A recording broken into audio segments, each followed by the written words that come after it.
So Brian, what is it you want people to most get out of your book, The Big Glow?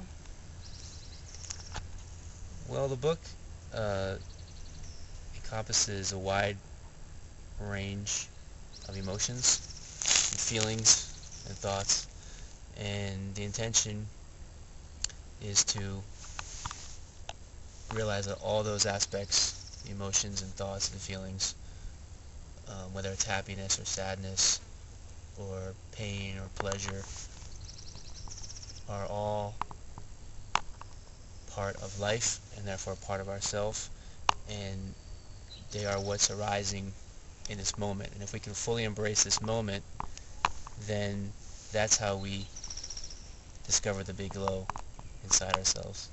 So it's not something, as we first think, it's not something that's out there somewhere.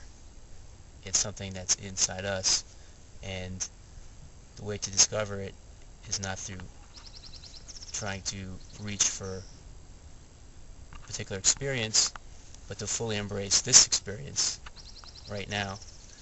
And through embracing this experience right now, whatever it is, whether it's something that we think should be or should not be, it's what's happening.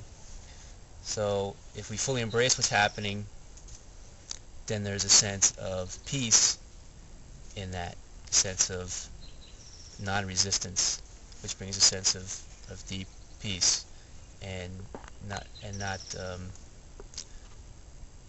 longing for the past or reaching toward the future, or having worries about the future. And then it also brings a sense of passion, because when we're fully engaging this moment, whatever it is, there's a level of excitement, a sense of looking into this moment in a much deeper way, in a sense of deeper presence, deeper awareness, and we realize that everything that we've been looking for is actually right here and right now. And in fact, the looking was the problem. It was looking itself that it was the problem. And the looking itself keeps us from fully engaging this moment. And everything that's happening is happening right now. So whatever we're going to do, we have to do it right now. It's always right now. It's never right now. It's never not right now. So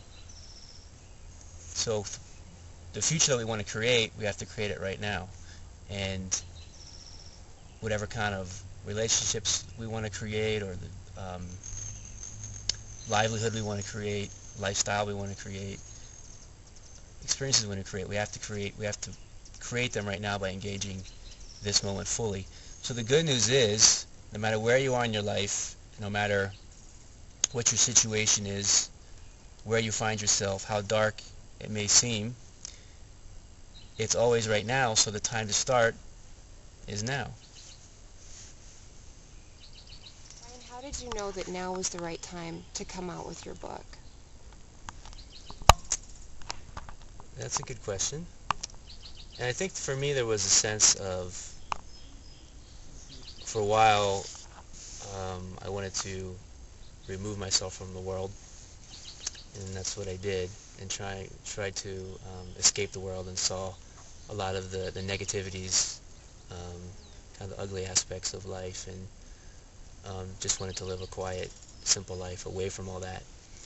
But when you look deeper, one of the big realizations, the biggest spiritual realization, is that there's no sense of separation, that there's a unity, there's a oneness, there's an interconnectedness to all of life.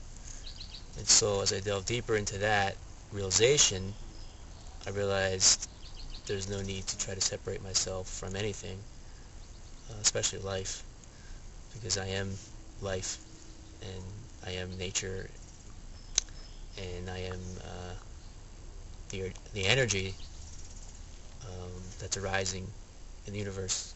I'm part of that, along with that. We all are. All of us are. And that's the realization. And so we're all manifestations of the divine creative energy. We're all different, unique manifestations of that. We all have our own gifts to share.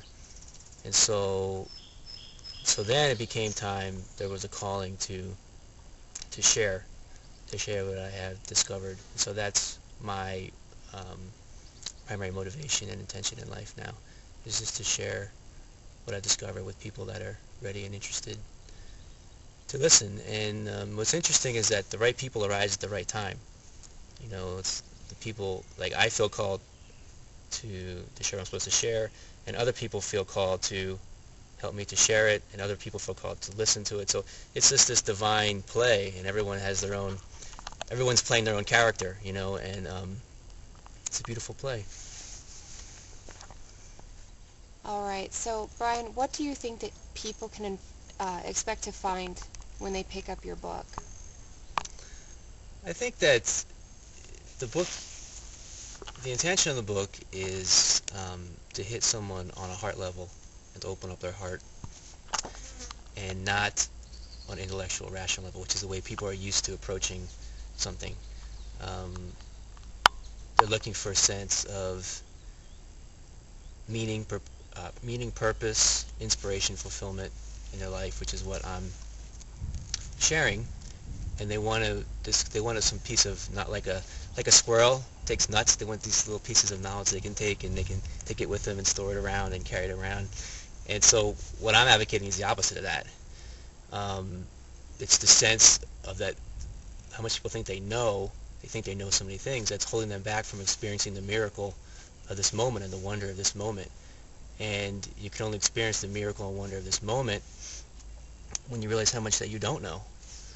And when you're in a sense of embracing the unknown, embracing how much you don't know, and in a state of not knowing, then you can fully take in the glorious nature of this moment in a sense where it seems fresh and vital and alive.